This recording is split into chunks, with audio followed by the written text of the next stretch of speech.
Hello friends, இன்றைக்கி வீடியோவில் நாடும் சமூகமும் செழிக்க டாக்டர் ஏபிஜே அப்துல் கலாம் அவர்கள் கூறிய 10 அம்ச உறுதிமொழிகளை பற்றி பார்க்க போகிறோம். 1.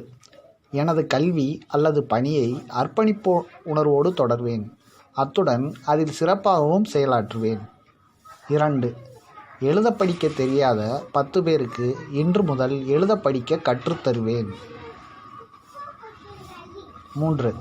குறைந்தது 10 மரக்கன்றுகளை நடுவேன், அவை கண்ணும் கருத்துமாக வளர கவனம் செலுத்துவேன்.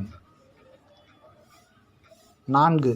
கிராமங்களுக்கு சென்று மதுபானத்திற்கும் சூதாட்டத்திற்கும் அடிமையாகியுள்ள 5 பேரை அதிலிருந்து விடுவிப்பேன். 5. துன்பப்படும் என் சகோதரர்களின் இன்னல்களை தீர்க்க தொடர்ந்து பாடுபடுவேன். 6. சாதி, மத, மொழி பாகுபாட்டிற்கு ஆதரவளிக்க மாட்டேன். 7. நானும் நேர்மையாக இருந்து ஊழலற்ற சமுதாயம் உருவாக பாடுபடுவேன். 8. விழிப்புணர்வுள்ள குடிமகனாகவும் எனது குடும்பம் நியாயமாக இருக்கவும் பாடுபடுவேன்.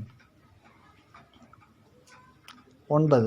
மாற்றுத்திறனாளிகளுக்கு எப்போதும் நண்பனாக இருப்பதோடு அவர்கள் நம்மைப் போல இயல்பாய் இருக்கும் உணர்வை ஏற்படுத்த உழைப்பேன். 10. நாட்டின் வெற்றியையும் மக்களின் வெற்றியையும் நான் பெருமிதத்துடன் கொண்டாடுவேன். நமது முன்னாள் குடியரசுத் தலைவர் டாக்டர் ஏபிஜே அப்துல் கலாம் கூறிய 10 உறுதிமொழிகளில் ஏதாவது 3 உறுதிமொழியையாவது கடைபிடிக்க முயற்சி செய்வோம். நன்றி.